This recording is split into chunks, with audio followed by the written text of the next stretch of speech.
Patrick Beatty Reviews, the #1 for news. It's Patrick Beatty Reviews, #1 for news. Yeah, tune in, get up. Yeah, what's up? Keep the change, you filthy animal.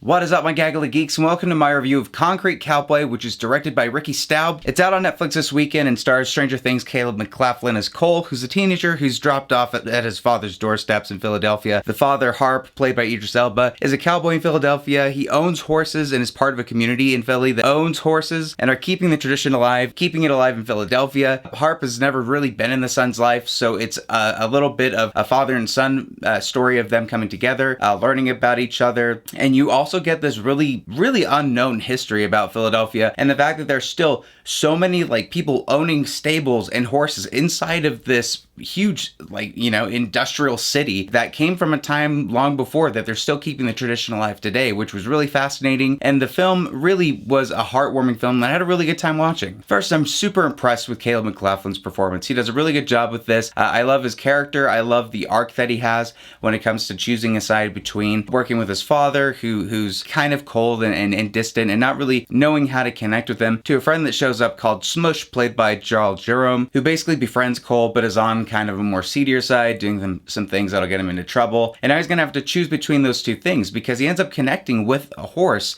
in this film, and he's learning about what it takes to raise a horse, to care for them, to treat them, and everything in between. And that really paints a great connection between him, his father, and the passion that they both start to share in the film. The cinematography in this is stunning. I love all of the shots of horses, just in a basketball court, or horses that are by these huge buildings and industrial, like I said, just tons of skyscrapers and stuff, different buildings that you would not see a ranch or a horse just walking around in, So to see that, it looked beautiful. It's probably something that you don't see very often on screen or portrayed in this way with so much love and intention. They even use the actual people that are involved in this movement currently in Philadelphia, because there's a little bit of gentrification with the streets that are happening. We're having different areas that are turning into different apartments or new townhomes being renovated, and this block that keeps all of these horses that's keeping this tradition alive is now in danger of possibly getting renovated and redone. So to be able to keep those people that are fighting that fight and actually include them in the movie, I thought was really a nice touch from the director as well. If there's anything wrong with it, maybe the pacing is a little bit too off, and towards the end it does come to a conclusion that I feel is a little bit too conventional for what the film was setting it up to be. However, it was still heartwarming, and I think Concrete Cowboy is a really fun film to watch. It's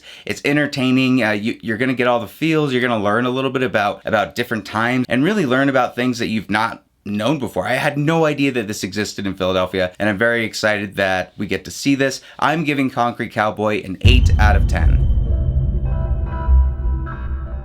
So let me know what you guys think. Whatever you thought, leave a comment down below. Let me know. Thank you so much as always for watching, and I will see you at the next review.